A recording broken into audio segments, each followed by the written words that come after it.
Assalamualaikum warahmatullahi wabarakatuh. Pemirsa khazanah yang dirahmati oleh Allah. Ketika Rasul sallallahu alaihi wasallam bersabda, "Idza mata ibnu Adam inqata'a amaluhu." Ketika seorang anak Adam mati, meninggal dunia, maka terputus semua amalnya. Illa min salat, kecuali 3 hal. Salah satunya di situ adalah ilmun yuntafa'u bihi. Ilmu yang memberikan manfaat untuk dirinya. Kalau kita melihat ini, semua dari kita anak Adam. Artinya semua dari kita manusia. Dan semua dari kita pasti akan wafat, meninggal dunia. Dan ketika kita meninggal dunia, maka ada dari salah satu di antara 3 hal ini yang pastinya kita butuhkan. Ternyata salah satunya di situ adalah yang bisa memberikan manfaat kepada kita di saat kita sudah meninggal dunia, itu adalah ilmu yang bermanfaat. Lalu bagaimana kita bisa mendapatkan ilmu yang bermanfaat? Seseorang itu bisa mendapatkan ilmu yang bermanfaat ketika dia berhasil untuk mengajarkan orang lain.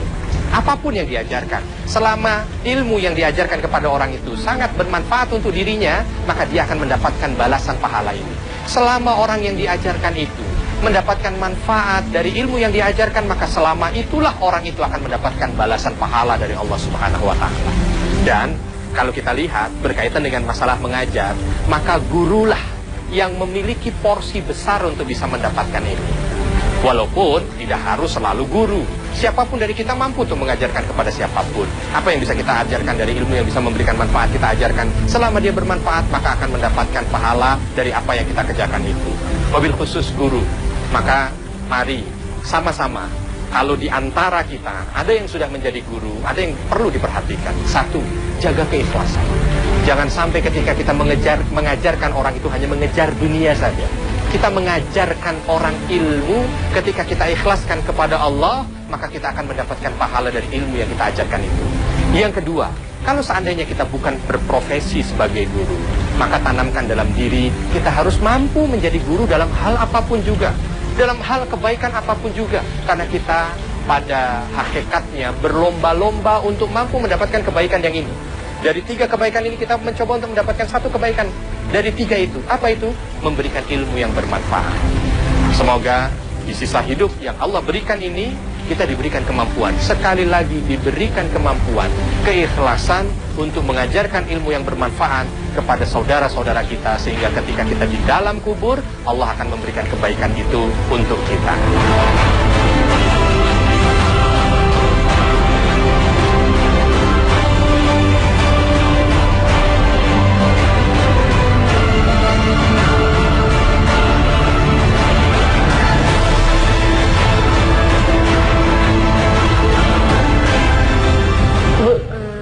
Saya mau pulang ke Indonesia.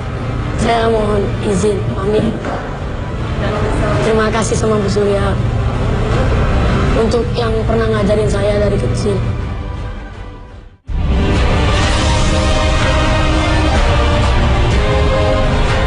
Assalamualaikum warahmatullahi wabarakatuh.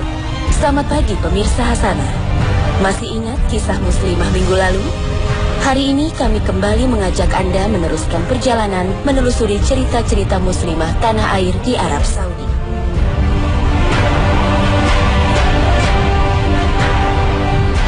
Keriuhan anak-anak yang tengah bermain terdengar dari sebuah bangunan yang terletak di distrik Syarafiyah, salah satu sudut kota lama di Jeddah. Inilah sekolah milik Konsulat Jenderal Republik Indonesia di Arab Saudi.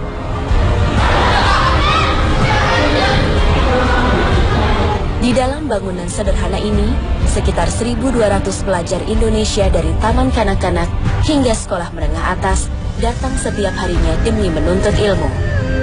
Seluruh staf pengajar merupakan warga negara Indonesia yang direkrut di Saudi untuk menjadi pengajar tetap maupun honorer.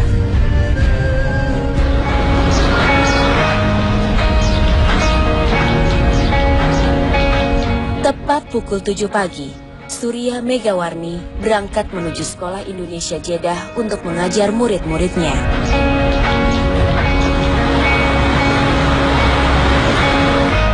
Bu Surya sudah 35 tahun mengabdikan hidupnya demi mendidik putra-putri bangsa yang sebagian besar orang tuanya adalah tenaga kerja asal Indonesia.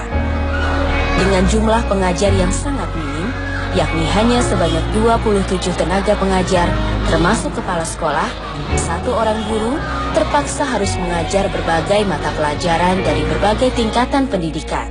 SMP di sini, SMA di sini. Nanti yang lulus SD ini ketemu ibu lagi. Tidak sekolah baru, tidak guru baru. Suasananya saja kita perbarui. Nanti SMP kalian ketemu ibu juga kan? Insya Allah, ya. Ibu mata pelajarannya bahasa Indonesia. Nah, master ini bahasa Indonesia saja. Tapi juga pernah ngajar seni budaya, pernah ngajar PPKN dulu, pernah ngajar IPS juga pernah. Ya, ibu akan bagikan pengumuman. Mengajar di tanah Saudi tak pernah terimpikan sebelumnya oleh Surya. Wanita kelahiran Bukit Tinggi, Sumatera Barat ini awalnya hijrah ke Saudi demi mendampingi sang suami, yang kala itu masih menjadi mahasiswa di Islamic University of Madinah. Surya yang merupakan lulusan IKIP tak langsung berniat mencari pekerjaan di Tanah Suci, mengingat sulitnya bagi perempuan untuk dapat bekerja di sana. Tawaran tiba-tiba menghampiri dari salah seorang kawan yang hendak pulang ke Indonesia. Surya pun memberanikan diri melamar sebagai guru di sekolah kawannya dulu bekerja. Alhamdulillah, atas izin Allah dan doa yang tulus dari Surya, ia pun mendapatkan pekerjaan ini dan tetap bertahan hingga 35 tahun lamanya, menjadikan ia salah satu guru senior di sekolah Indonesia Jeddah. Selama mengajar, banyak suka duka yang ia rasakan, termasuk jam kerja ekstra yang harus ia jalani lantaran padatnya jadwal mengajar. Bahkan tak jarang ia baru meninggalkan sekolah setelah larut malam. Namun ia tak mau menganggap ini sebagai beban, melainkan sebuah kesempatan untuk berjihad dengan membagikan ilmu pengetahuan yang bermanfaat bagi murid-muridnya. Tak sebatas mengajar mata pelajaran sekolah, Bu Surya selalu menanamkan rasa cinta terhadap tanah air, meski awalnya sangat sulit memperkenalkan Indonesia pada anak-anak. Melihat yang paling berat itu membudayakan anak itu, membudayakan anak Indonesia jadi orang Indonesia. Karena rata-rata mereka waktu itu ya seperti hidup orang Arab gitu. Semuanya semua bisa. Negeri kita tuh masa dianggap, emang Indonesia itu punya apa? Waktu itu menginfokan kepada anak-anak itu agak sulit. Itu berat waktu itu. Bagaimana kita memberi contoh cuma dengan cerita kan? Tidak ada video, tidak ada TV, berita belum seperti sekarang. Jadi bercerita itu lebih banyak di kelas. Tapi mereka juga senang ketika gitu. Oh begitu ya Bu ya. Sampai waktu itu, Bu di Indonesia itu ada listrik nggak Bu?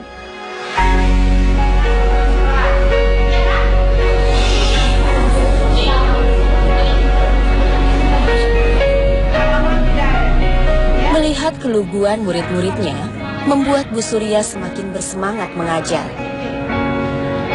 Kesempatan-kesempatan bercerita selalu ia manfaatkan dengan baik. Tujuannya agar generasi muda penerus bangsa ini tak lantas lupa pada tanah airnya. Di mata anak didiknya, sosok Bu Surya adalah seorang guru yang sangat tegas dan disiplin.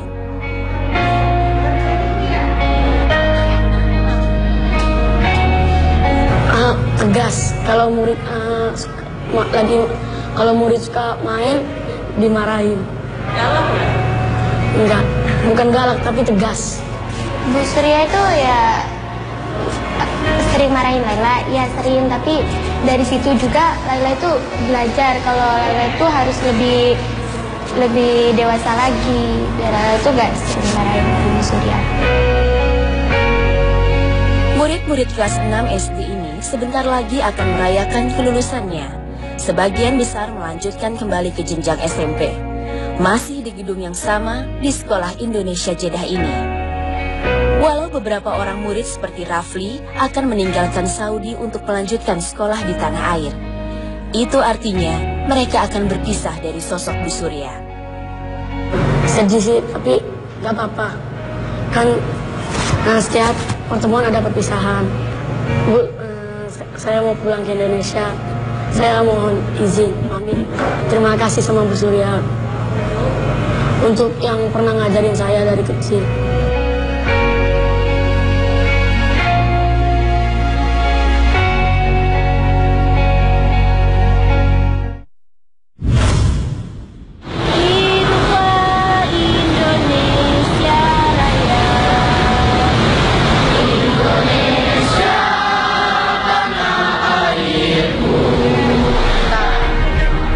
kesibukan mengajar, Bu Surya masih meluangkan waktu untuk membina kegiatan paduan suara.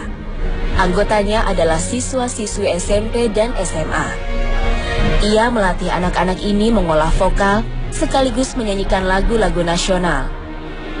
Terselip rasa bangga tersendiri ketika mendengar lagu negeri sendiri berkumandang di negeri orang. Melihat semangat anak-anak untuk selalu datang ke sekolah setiap hari adalah satu hal yang sangat membahagiakan bagi Bu Surya. Menurutnya, di sekolahlah tempat anak-anak ini dapat menggunakan waktunya untuk bertemu dengan kawan-kawan, bermain dan bersosialisasi. Meskipun kadang ia terpaksa harus menegur ketika anak-anak terlalu asyik bermain. Kalau kerja di perusahaan itu kan pagi sore, ya. Kapan ngajak anak kalau tidak hari libur? Jadi datang ke sekolah itu mereka benar-benar menghabiskan energi untuk bermain dulu. Ya, kita kalau ibu ketika menegur itu gue sedih sebenarnya. Tidak ditegur itu berbahaya untuk mereka. Mau dibiarkan? Bagaimana ya? Emang itulah anak-anak ya. Kesedihan justru dirasakan Bu Surya tatkala melihat anak-anak kekurangan ruang, baik untuk belajar maupun kegiatan di luar kelas. Bangunan yang digunakan sebagai sekolah sejak tahun 1964 ini tidak lain adalah sebuah villa kuno milik seorang warga negara Saudi yang disewa. Hanya terdapat beberapa ruang untuk menampung seluruh siswa.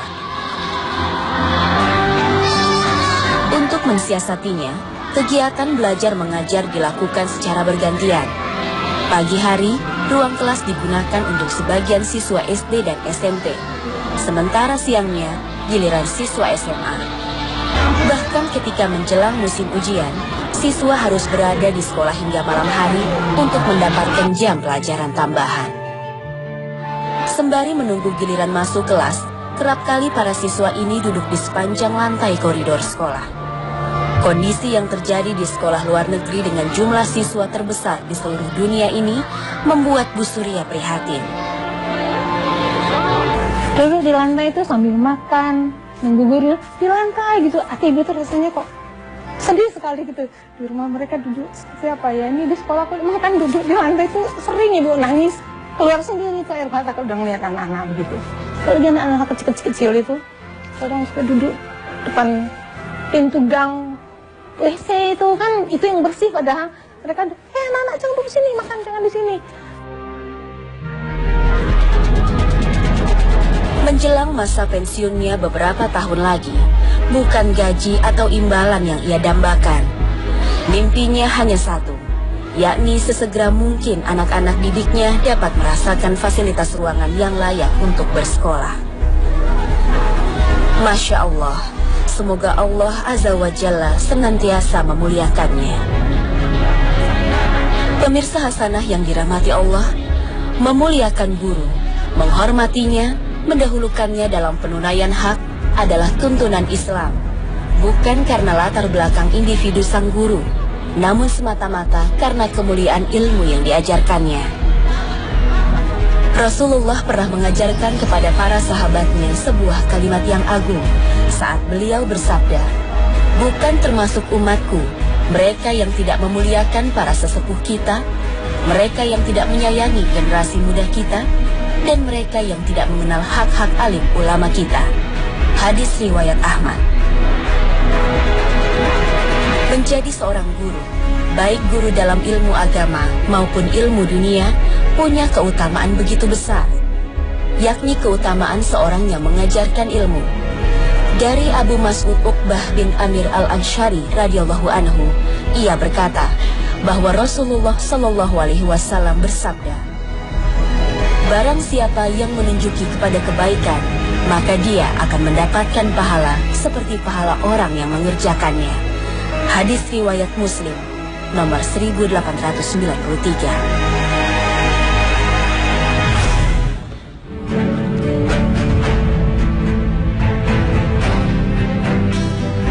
Di lantai dasar bangunan 3 lantai inilah Surya Megawarni tinggal bersama sang suami, kedua anak dan 1 orang cucu kesayangannya. 2 rumah di atasnya ditempati masing-masing oleh warga Indonesia dan Pakistan. Distrik Syarafiyah didominasi oleh penduduk imigran. Tak hanya dari Indonesia, bangsa serumpun Melayu hingga warga Asia Selatan seperti India, Pakistan, dan Bangladesh banyak ditemui di wilayah ini. Selepas subuh, Bu Surya dibantu oleh putrinya mempersiapkan sarapan untuk seluruh anggota keluarga. Ruang makan mungil ini kerap menjadi saksi hangatnya suasana kebersamaan di antara anggota keluarga Surya. Roti tamis, makanan khas Timur Tengah yang biasa dijual seharga 1 real ini, merupakan makanan pokok yang dapat disantap pagi dan malam hari. Rasa gurih khas gandum yang dihasilkan dari proses pembakaran tradisional menggunakan tungku ini dipadukan dengan manisnya full atau saus yang terbuat dari kacang-kacangan, menjadi makanan favorit keluarganya.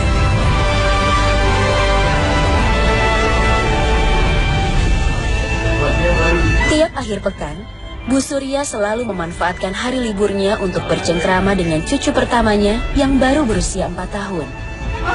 Di mata sang suami, Surya adalah seorang wanita yang sangat sederhana, tegar melewati masa-masa sulit, taat pada suami, dan sangat mencintai keluarganya. Sang suami yang juga merupakan pensiunan guru dan juga penyiar radio ini selalu berpesan pada sang istri untuk selalu ikhlas menjalani pekerjaannya sebagai seorang guru dan tidak mengharap imbalan kecuali ridho dan pahala dari Allah Subhanahu wa Ta'ala. Saya tetap mendukung selagi kemampuan ada, selagi bisa, kenapa tidak? Ya, itu saya pesankan ini anggap ibadah. Ya, sebab kalau dalamnya kan ilmu yang bermanfaat. Kalau diberikan kepada anak, kepada siapapun, kita akan dapat gaji dari Tuhan. Sampai meninggal pun kita akan dapat pahalanya, asal niat kita itu baik. Menghabiskan waktu bersama keluarga sedikit banyak menghapuskan rasa rindunya akan tanah kelahirannya. Meski ia dan keluarga telah lama tinggal di Arab Saudi, tetaplah di dalam hatinya sering terbersit keinginan untuk kembali ke tanah air. Selalu rindu, dan itu memang tertanam dalam diri ibu. Saya ini di sini kan cuma sementara, tapi izin Allah seperti ini, nyatanya sampai 35 tahun. Insya Allah ibu akan kembali ke tanah air. Pemirsa Hasanah, Rasulullah Shallallahu Alaihi Wasallam bersabda, apabila ada yang berbuat baik kepadamu, maka balaslah dengan balasan yang setimpal. Apabila kamu tidak bisa membalasnya, maka doakanlah dia hingga engkau memandang telah mencukupi untuk membalasnya dengan balasan yang setimpal. Hadis riwayat Bukhari dalam Al-Adab Al-Mufrad nomor 216. Terima kasih Ibu sudah pernah mengajar Laila. Maaf kalau Laila pernah bikin kesalahan sama Ibu. Perjalanan menelusuri kisah-kisah Aisyah di Tanah Suci masih akan berlanjut di episode Hasanah spesial berikutnya. Semoga tayangan hari ini memberikan tambahan wawasan Islami bagi Anda. Insya Allah. Akhir kata, barakallahu fikum. Wassalamualaikum warahmatullahi wabarakatuh.